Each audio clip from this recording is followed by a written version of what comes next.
Night person over voice. Nagulat ako nang halikan ako ni Charmaine sa labi. Maski nang sabihin niya sa akin na mahal pa rin niya ako, ay ikinagulat ko. Madali ko siyang napatawad nang sabihin niya sa akin ang tunay niyang dahilan kung bakit niya nagawa ang bagay na iyon sa relasyon namin years ago. Pero niliwanag ko na wala nang way para ibalik pa ang nakaraan namin dalawa dahil may iba na ako mahal at si Hailey iyon. Pagbalik ko sa table ko saan ko iniwan si Mama kasama si Hailey ay nagulat ako nang hindi ko siya nakita. Ma, where's Hailey? Ininom ko ang laman ng wine glass na gamit ni Hailey kanina saka ko muling binalingan ng aking ina. Hindi mo ba siya nakita? Sabi niya susundan ka niya kaya nagpaalam sa akin na aalis siya saglit. Susundan ako? Yes, dala niya din ang pouch niya nang umalis kanina. Nagtaka ako kung saan maaring nagpunta si Hailey.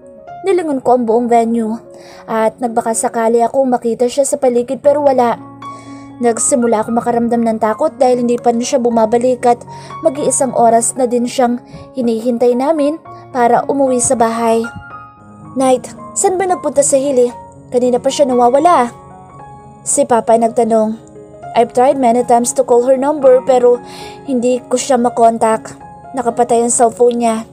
Naalala ko tuloy, kapag may tampuhan kami ay hindi talaga niya sinasagot ang mga tawag o text ko.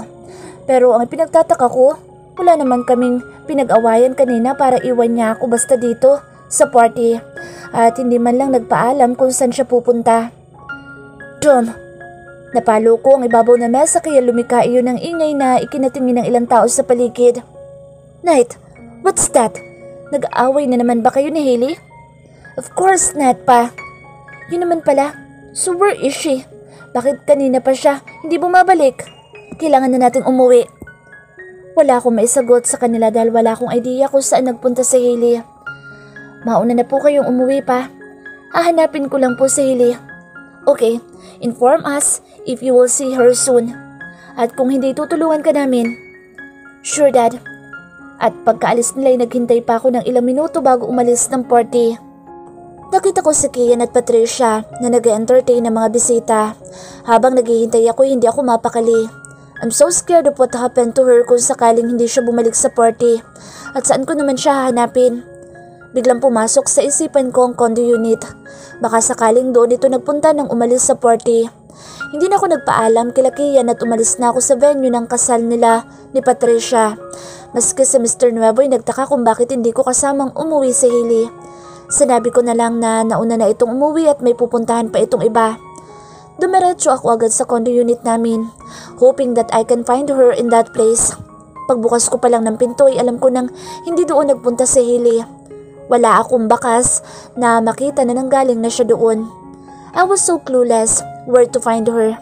Hirap na hirap ang isip ko sa pag-iisip ko nasaan na siya at paano kung may masamang nangyari sa kanya. Hindi ko mapapatawad ang taong gagawa ng masama sa kanya. I could just kill someone just for her. Sinubukan ko muling i-dial ang number niya pero nakapatay pa rin ang number niya until naisip ko mga kaibigan niya. Si Jenny, maybe she can tell me where is Hailey. Agad ko nga kinuha ang contact number ni Jenny sa opisina ng Montepalco Airlines at tinawagan siya. Nagre-ring ang cellphone niya pero ayaw sagutin. Tom, tinext ko na lang siya kung alam niya kung saan ko maaaring makita si Hailey. She needs to be punished by doing this kind of childish action. And I'll make sure na may mabubuo na sa sinapupunan niya kapag pinarusahan ko siya mamaya kapag nagkita na kami. Hailey's person over voice. Sobrang sakit pala ng katotohanan kapag sa harapan mo na ito nakita at napatunayan. Yung sakit na hindi mo maipaliwanag kung gusto mo bang umiyak na malakas, humiyaw o basta na lang pumunta sa isang lugar kung saan walang nakakakilala sa'yo. At nang sa ganoong paraan, ay mailabas mo sakit na hindi mo basta maaaring ipakita kanino man dahil sa wala kang karapatang maramdaman ang ganoong klaseng sakit. Ito na nga bang sinasabi ko na maaaring maidulot ng pag-ibig sa buhay ng tao. Pero kahit na alam kong ito ang mangyayari, ay nagpatuloy pa rin ako at sumugal dahil ang buong akala ko ay may pagkakataon pa para makaya niya akong mahalin.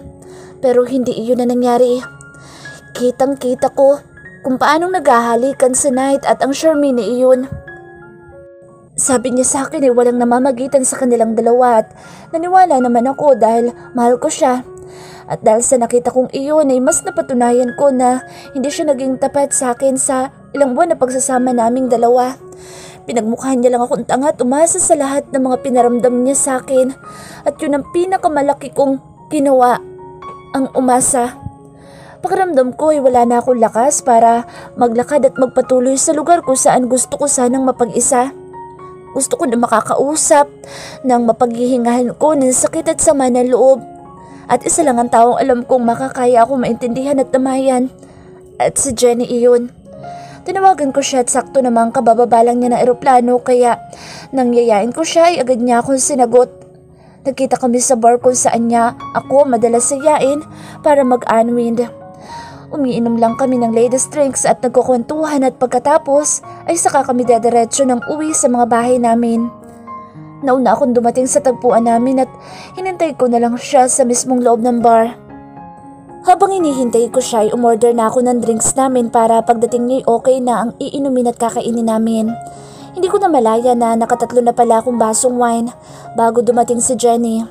Nagulat pa ito na makita ko sa counter na umiinom. "Hailey?" Tawag niya sa akin kaya naman nilingon ko siya agad. "Jenny." Hinitaan ko siya at niyayang umupo. "Hindi ba dapat ay nasa kasal ka ni sir? Hahabol nga sana ako kung hindi mo lang ako tinawagan para doon na nga ako tayo magkita sa mismong party." "Ganun ba? Pasensya ka na Jenny kung niyaya pa kitang pumunta dito." Naiiyak ko sagot sa kanya. "Ano ka ba? Okay lang no? Mabuti nga tinawagan mo ko.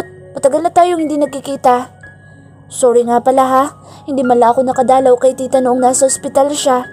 Natapat naman kasing full sked ako noon kaya hindi ko naisingit na pumunta sa bago mong kondo." May pilyang sagot nito sa akin. Alam ko naman ang gusto nitong ipunto na kaya ako nagkaroon ng bagong kondo ay dahil kay Knight na siya namang totoo. Okay lang yun? Mukhang marami ka nang nainom ah. May problema ka ba, Hailey?"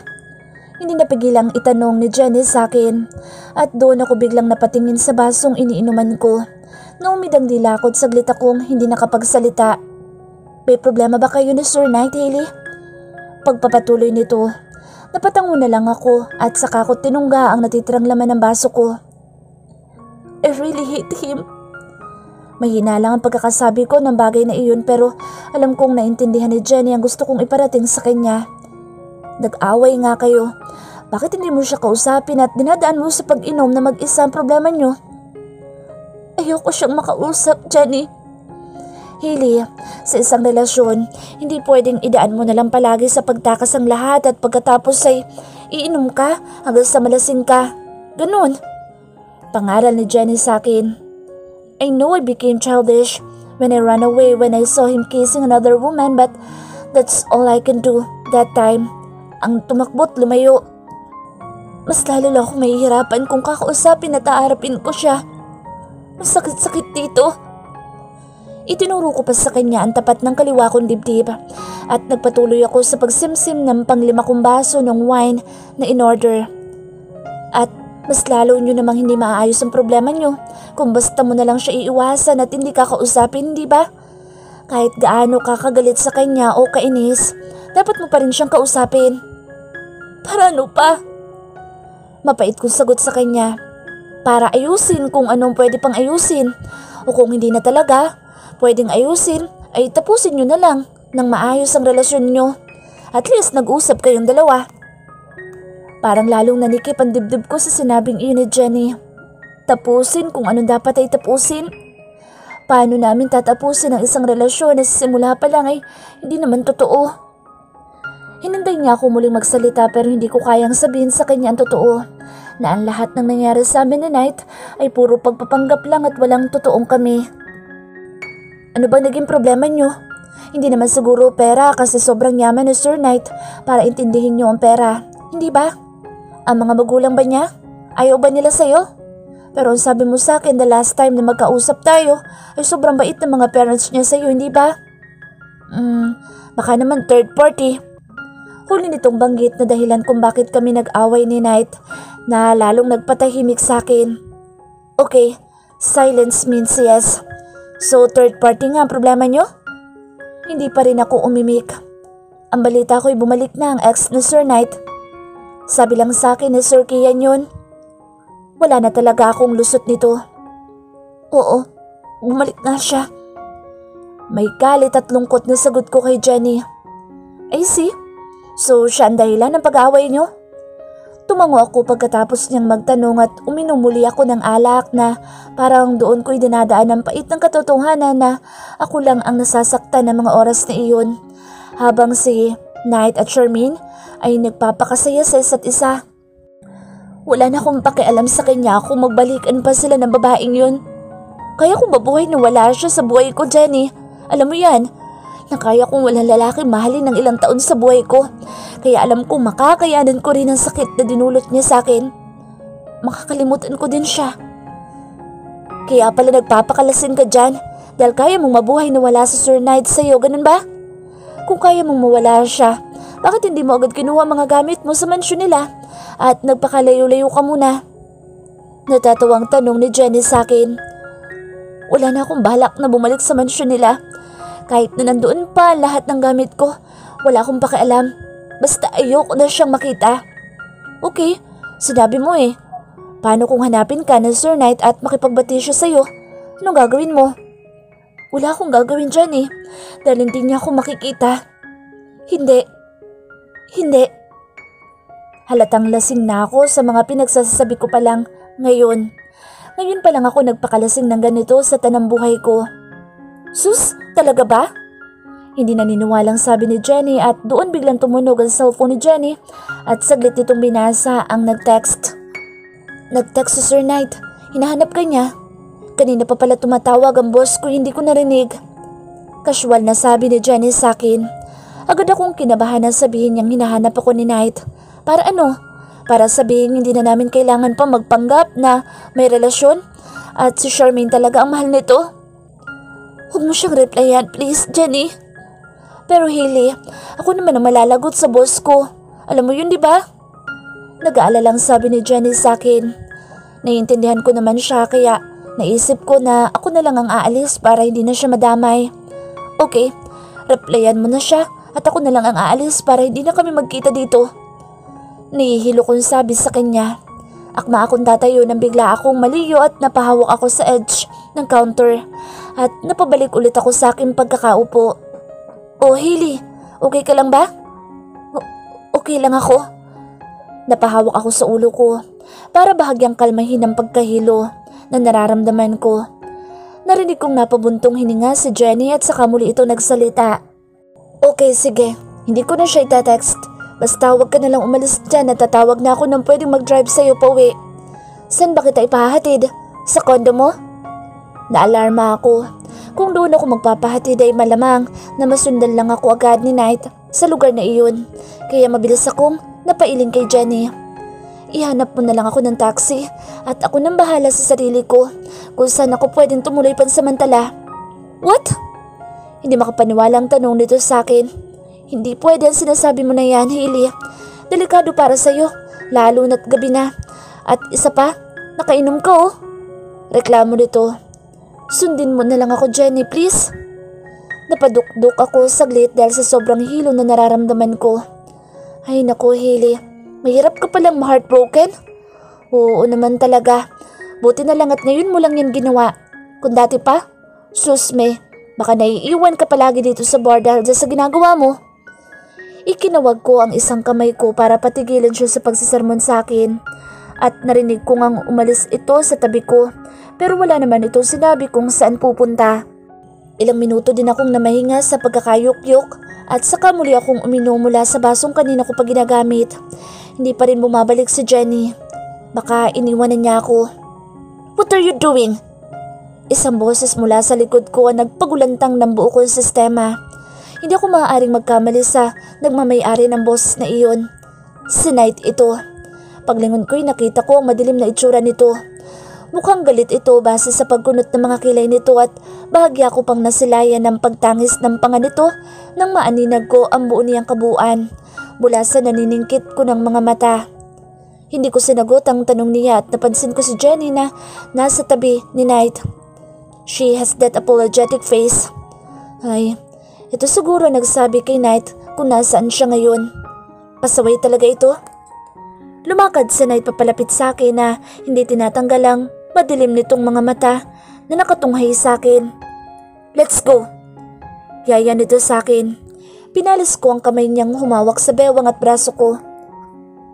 Hindi ako sasama sa iyo. Umalis ka na. Bigla ay parang naging malinaw muli sa isipan ko, nakita kong senaryo kanina nang naghahalikan nito at si Charmaine. Nawala din panandalian ang pagkahilo ko dahil sa presensya niya. What? Halika na. Uuwi ka kasama ko. Whether you like it or not. Tinitigan ko siya ng masama at wala talaga akong balak na sumama sa kanya. Hindi ako tuminag sa pagkakaupo at tinayaan ko siyang magalit dahil doon. Hindi ko inaasahan na makakaya niya akong buhatin mula sa kinauupuan kong high chair at para lang akong papel na binuhat niya. Ano ba? Bitiwan mo nga ako? Imbis na sagutin niya, sinabi ko ay nilungon nito si Jenny. Jenny, can you fix all of this? Ang tinutukoy nito ay ang mga nainom kong alak. Just tell me the amount na binayaran mo at ipadadala ng sekretary ko sa iyo. Bili nito. Okay lang po sir, ako na pong bahala dito. Pakiasikaso na lang po si Hailey at sobrang dami na po niyang nainom. Sumbong ni Jenny kay Knight. I know, ako na bahala sa kanya. At bigla ko nakaramdam ng pagkaliyo na magsimulang maglakad si Knight habang buhat ako. Pinagmasdan ko ang gwapo niyang mukha at nawala ako sa aking sarili at kusa kong ikinapit ng mahigpit ang isa kong kamay sa kanyang balikat at ang isa naman ay sa suot nitong coat. Night Girls Silver Voice. Hindi ko na hinintay pa ang ibang sasabihin ni Jenny at nagmadali na akong pumasok sa loob ng bar. Sa isang gilid sa mismong counter ng bar ay doon ko nakita si Hailey na nakaupo sa isang high chair at halatang marami na itong nainom at bahagya ng nakayuko ang ulo nito. I hate to see her that way. We should talk. I want to know why she's doing all of these things. Nakalapit ako sa gawin niya na hindi nito namamalayan. May mga kasamahan itong mga nakaupo sa counter at buti na lang ay puro mga babae. What are you doing? Galit kong tanong sa kanya na ikinalingon nito. Nang lumingon nito ay nakita ko sa mga mata nitong pagkagulat na makita niya ako sa likuran nito ng mga oras na iyon. Pagkatapos ay napalitan nito ng galit. Let's go! Yaya ko sa kanya pero galit itong tumanggi sa akin. Hindi ako sasama sa iyo. Umalis ka na! Lalong umusbong ang galit sa dibdib ko nang tumanggi itong sumama sa akin. Naglasing na nga ito at ito pa ang matigas ang ulo sa huli. Nang masiguro kong hindi nga ito sasama sa akin ay mabilis ko siyang binuhat mula sa upuan kahit na nagwawala ito sa mga bisig ko. Pagkarating namin sa parking lot ay maingat ko siyang isinakay sa unahan ng kotse at nanatili itong tahimik. Sinuotan ko din siya ng seatbelt bago tuluyang sumakay sa driver's seat. Pagkasakay ko sa loob ng kotse ay saglit ko siyang sinulyapan. Nakahilig ang ulo nito malapit sa bintana kaya hindi ko makita ng buo ang magandang mukha nito. I gave a deep sigh and suddenly touched the edge of my head as if I felt something pain inside it. Hindi ko na alam kung paano ang gagawin kay Hailey, but I still love her no matter what. We need to talk to finally break what's in the middle of our relationship. Pinaandar ko ang kotse na sinasakyan namin at bala ko ay sa kondo muna kami uuwi. May mga damit pa naman kaming naiwan doon. Pagdating namin sa ground floor ng building, kung nasaan ang condo unit namin, ay mabilis kong tinanggal ang seatbelt na nakasuot sa akin. Nang tingnan ko si Hailey ay nakapikit pa rin ito. So I've decided to carry her again until we are inside the condo. Buti na lang at wala kaming kasabay nang sumakay kami sa elevator. She's still sleeping. Pinagmasdan ko ang maamon niyang mukha hanggang sa makarating kami mismo sa tapat ng pinto ng kondo namin at nang akmang pipindutin ko na ang pin code ng pinto ay gumalaw si Hailey at nagpumilit itong bumaba sa mga bisig ko. Careful! Paalala ko. Hindi niya ako pinansin kaya hinarap ko na lang muli ang pinto para buksan. Nang mabuksan ko ito ay pinauna ko siyang pinapasok sa loob. Nang makapasok kami sa loob ay dumiretso ito sa loob ng kwarto. Ni hindi man lang niya ako pinansin. I put one of my hands on my waist, then opened the door of our room. There, I saw her getting some clothes inside the cabinet. Hailey, let's talk. Nagpatuloy pa rin ito sa pagkuha ng mga damit na parang walang narinig.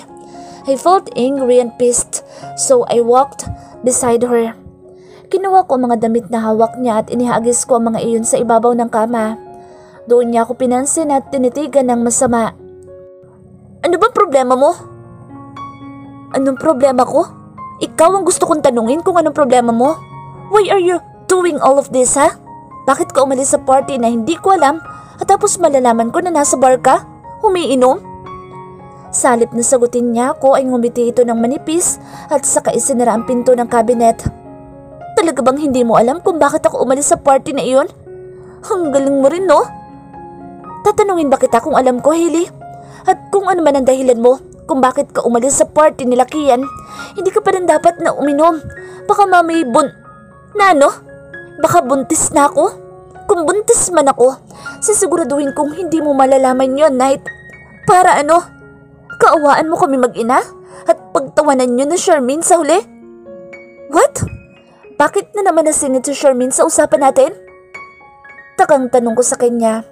I tilted my head and my one hand remains on my waist as if I was trying to understand what's going on between us. Look, Hailey, hindi natin maaayos ang problema kung hindi natin pag-uusapan ng maayos sa lahat ng ito.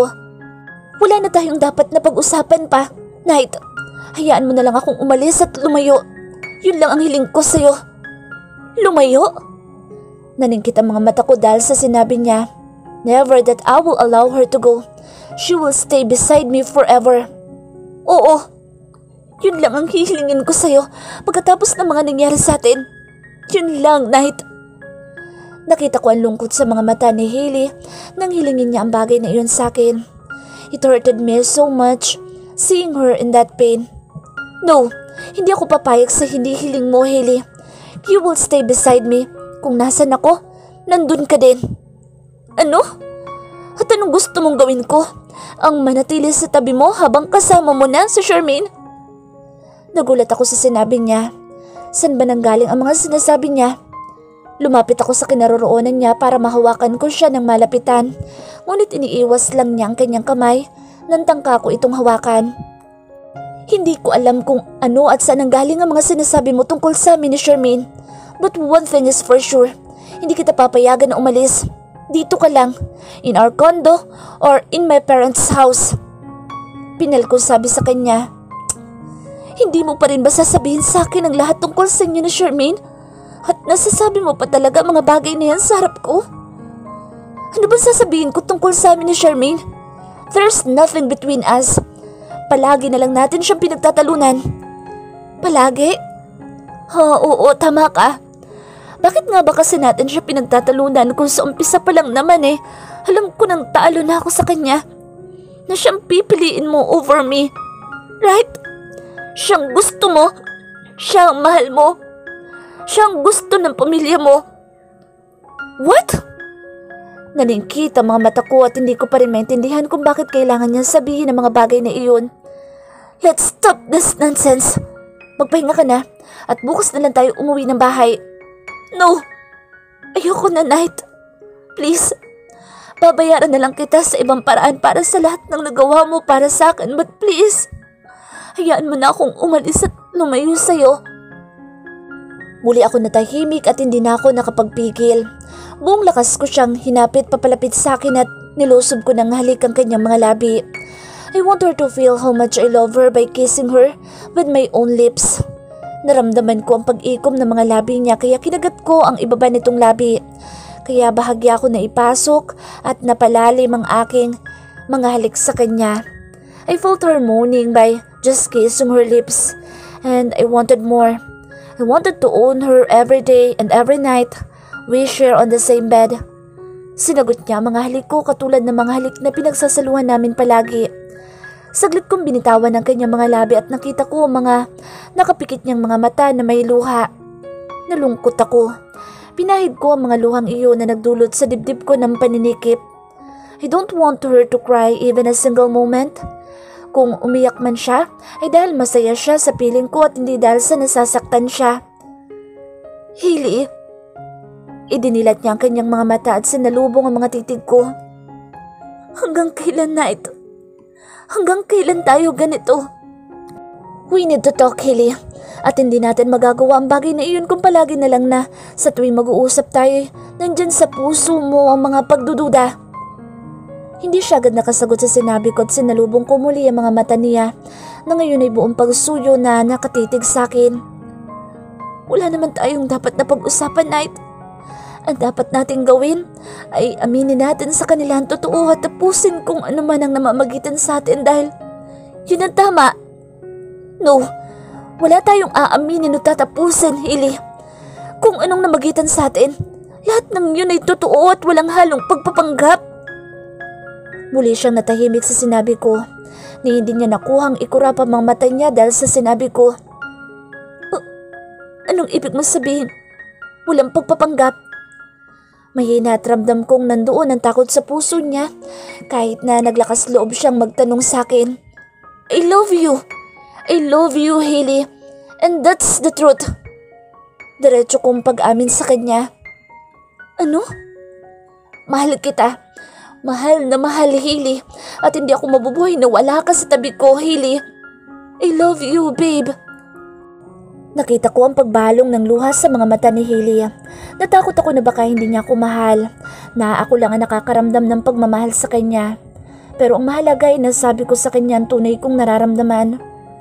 Why are you crying, babe? Nataranta ako nang walang tigil ang pagtulo ng mga luha sa mata ni Hailey. At nahikbi pa ito. Ginamit ko ang isang daliri ko para tuyuin ang mga luha na naglandas sa pisngi niya. Totoo ba sinabi mo, Knight? Yes, I love you, babe. I really mean it. Nakangiti ko sagot sa kanya.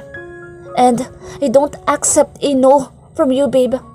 Mahal kita at kahit hindi mo ako mahal, I will still loving you until you love me back. Hindi ako titigil hanggat hindi mo ako nakukuhang mahalin ng katulad ng pagmamahal ko sa'yo. Muling bumalong ang luha sa mga mata niya at alam kong luha iyon dahil sa saya. Walang ano-ano iniyakap ako ni Hailey ng mahigpit at naramdaman ko ang mga kamay niya sa aking likod. Muli siyang umiyak at hinayaan ko muna siyang gawin ang bagay na iyon. Ilang segundo ang lumipas at kusa nang kumalas sa pagkakayakap sa akin si Hailey at saka ako tiningnan ng diretso sa mata. Hindi pa rin niya tinatanggal ang pagkakahawak ng dalawa niyang kamay sa aking bewang habang nakasalikop ang mga daliri nito. Kung mahal mo ko, bakit nakikipaghalikan ka kay Charmaine, ha? Sita niya sa akin. Nagulat ako sa tanong niya dahil hindi ko alam na nakita pala niya kami kanina na Charmaine habang nag-uusap. Did you see us a while ago? Paniniguro ko. Oo. Kitang-kita ko kung paano ka makipaghalikan sa babaeng yun. Babe, una, hindi ako nakipaghalikan sa kanya. Pangalawa, kung talagang nakita mo kaming naghahalikan, sana'y nakita mo rin na pinigil ko si Charmaine sa ginawa niyang paghalik sa akin. Pinigilan mo siya? Mangang tanong niya sa akin. Siguro nang nakita niya kami ni Charmaine na naghahalikan, ay basta na lang itong umalis at hindi nito nakita kung paano ko tinanggihan at iniwanan na mag-isa si Charmaine sa party na iyon. Oo, and it seems that hindi mo nakita yun. Kaya ka ba biglang nawala sa party at uminom sa bar?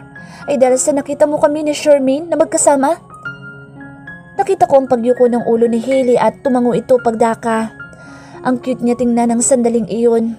At ganoon pala itong magselos. Naglalayas at umiinom mag-isa. Next time, kapag nagselos ka at uminom ka na namang mag-isa sa bar, asahan mo na kinabukasan ay sarado na ang bar na pinuntahan mo. Maliwanag ba? Soon to be Mrs. Hailey Montefalco? Biro ko. Hinawakan ko ang kanyang baba para maitaas ang kanyang magandang mukha. Answer me, babe. Oo na po. Hindi ko na uulitin gawin ang bagay na iyon. Basta lumayo ka na lang sa mga babaeng umaaligid sa'yo. Lalo na sa Charmaine na yun. Mainit pa rin ang dugo nito kay Charmaine. Halata iyon sa boses nito. I promise, hindi na ako nalapit sa kanya, babe. Alam naman ni Charmaine na ikaw ang mahal ko. At wala na siyang aasahan sa akin. Mabuti nang nagkakaliwanagan tayo, Mr. Knight Montefalco. Nakangiti ng sagot sa akin ni Hailey. Bati na tayo, babe, ha? So, pwede na? Biro ko ulit sa kanya. Anong pwede na? Takang tanong niya sa akin. Ipinaling ko siya parap sa kama at unti-unti ko siyang inihiga. Wala pang ilang segundo ay nakapatong na ang katawan ko sa ibabaw niya. It seems she was enjoying how I kiss her nose, cheeks, and neck. This is what I'm telling you, babe. Nag-pregnancy test ka na ba? Baka mamaya dala-dala mo na pala sa sinapupunan ng baby natin tapos pumunta ka pa sa bar na iyon para uminom? Nag-alala kong tanong sa kanya. Wala pa. Nag-pregnancy test ako kagabi kaya hindi naman masama na uminom ako kanina. Nakahinga ako ng maluwag sa sinabi niya. At least, hindi nalagay sa panganib ang baby namin. Kung sakali, kahit na may parte ng puso ko, ang umaasang buntis na sana siya. Basta next time, kung may problema tayo kausapin mo ako at hindi mo kailangang gawin ang mga bagay na ginawa mo kanina. Understood? Oo na po. From that, we shared again the long night full of love. This time, we are sure about our feelings, and that's love. Nauna akong magising kay Hailey. I allowed her to sleep as much as she wants. Napagod siya kagabi, so she deserves to be treated like a queen this morning. I asked Myla to do a favor for me again. She made an order of food at ako na lang mismo naganda ng mga iyon sa mesa. I enjoy watching her while sleeping in the bed. She's so beautiful wearing my large size shirt at para tuloy dress na sa kanya, but it looks beautiful in her. Sinutan ko siya ng damit kagabi bago kami matulog, but she was remain undressed with her undies. We shared the night in many ways and she surrendered herself and body in me. I love her and no one can make her stay away from me. Kung pwede lang ay itali ko siya sa tabi ko para hindi na siya mahiwalay sa akin. But I don't want her to feel that I am so much protecting her. So I will make sure that I will do what makes her happy. But she will remain beside me.